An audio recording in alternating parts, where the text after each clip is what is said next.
जिंदाबाद, जिंदाबाद जिंदाबाद, भारतीय सेना जिंदाबाद, जिंदाबाद जिंदाबाद। हिंदुस्तान जिंदाबाद। हमारे साथ हैं सैनिक कल्याण निगम के पूर्व उपाध्यक्ष शिवकरण सिंह जी। अभी एक जो सर्जिकल स्ट्राइक हुई है, आतंकी अड्डों पर हमला किया है भारत ने, क्या कहेंगे इसके बारे में? हिंदुस्तान कभी भी बर्दाश्त नहीं करता, न गलत काम करता है न गलत काम बर्दाश्त करता है।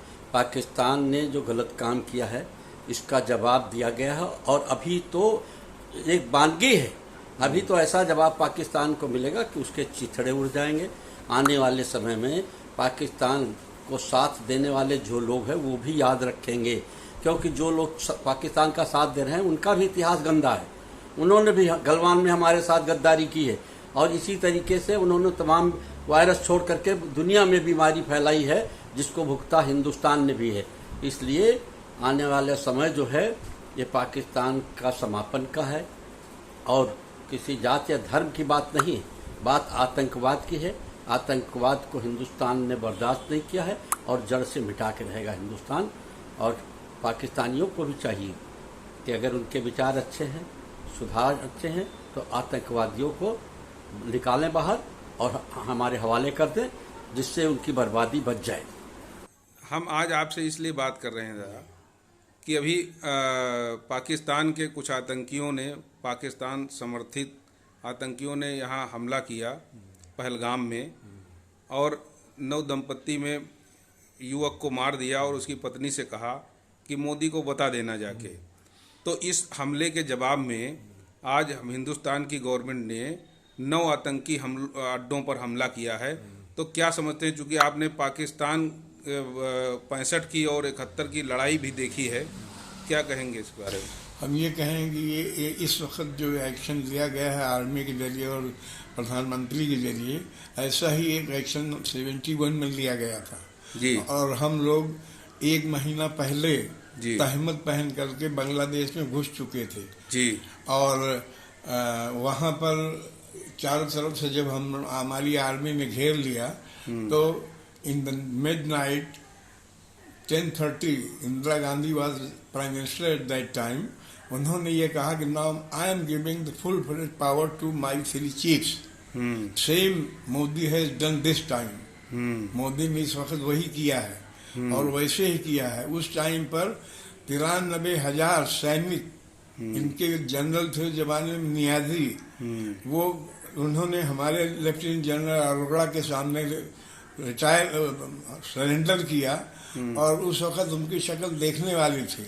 हालांकि वो दोनों किसी समय पर यहीं के स्टूडेंट रहे हैं एनडीए से, यहीं से पढ़ के गए, अलग के बाद वहां चले गए थे। लेकिन चूंकि वहां जब हम लोग पहुंचे तो एक बहुत बड़ा हादसा था, जिसमें कम से कम नहीं तो 20-25 लड़कियां नंग धड़ंग पड़ी हुई थी, जिनको इनके जवानों ने उनको रेप किया था, उनके साथ बदतमीजी की थी।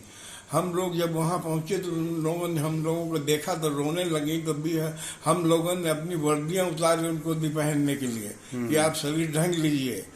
और उसमें से एक महिला ऐसी थी जिनके पति यहीं बाराबंकी के थे, और वो बाद में एयरफोर्स में चले गए थे।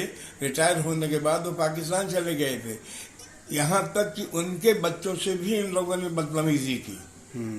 तो आज गवर्नमेंट ने क्या जो किया है उसको क्या कहेंगे?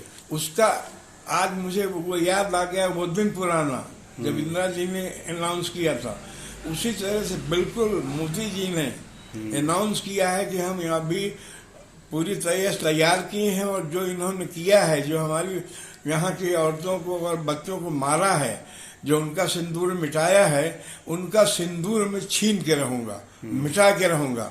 और उन्होंने ये कल कर दिया। आगे अभी ये होता ही रहेगा जब तक कि वो सरेंडर नहीं करेंगे, या जो विश्व के दूसरे बड़े बड़े कंट्रीज हैं उन्होंने भी हमारे देश को समर्थन दिया है, अमेरिका, रूस, इंग्लैंड। तो इस तरह से हमारे जवान जो हैं वो कभी झुकते नहीं हैं, झुकाना जानते हैं। और उन लोगों में इतनी खासियत है कि आप ये देख सकते हैं कि कैसे ये एक्शन हो गया और किसी को पता नहीं लगा। जी। इस तरह से हमारे जो फौजी हैं, हमारे जो जनरल साहब हैं, वो बहुत ही मुस्तैद, बहुत ही फिट और बड़े ही ज्ञानी हैं। कहने का मतलब कहने से ज्यादा करने में विश्वास करने। वो कहने से ज्यादा करके दिखाते हैं, कहते नहीं हैं जी। वो करके दिखाते हैं। अभी आपने 71 से अभी तक पाकिस्तान को देखा जी। हिंदुस्तान कितनी प्रगति किया और पाकिस्तान कितनी प्रगति किया, क्या मानते हैं? जितना हमने प्रगति किया है उतने उन्होंने नीचे गए हैं जी। पाकिस्तान उतना ही नीचे गए हैं। उनकी जो एनुअल देश की आमदनी है वो 2% से भी नीचे है, वर्ल्ड में सबसे कम। और हमारे देश की जो आमदनी है या जो हमारा वो है वो 4% है। वो हम इस वक्त चौथे नंबर पर हैं वर्ल्ड में। तो क्या मानेंगे, चूहे को शेर को छेड़ने जैसी बात होगी? बिल्कुल आपने सही बात बताई। चूहे को जो है वो शेर को छेड़ रहे थे, आखिर में शेर ने जबड़ा खोल दिया और वो उसके जबड़े के अंदर आ गए। तो अब पाकिस्तान का हाल यही होगा। पाकिस्तान का हाल यही होगा अगर वो संभलते नहीं हैं तो एक दिन ऐसा आएगा कि वो दाने दाने को मरेंगे। अगर आप ये वीडियो YouTube पर देख रहे हैं तो हमारे चैनल को सब्सक्राइब करें और बेल आइकन को दबाना ना भूलें। अगर आप Facebook पर ये वीडियो देख रहे हैं तो हमारे पेज को लाइक करें।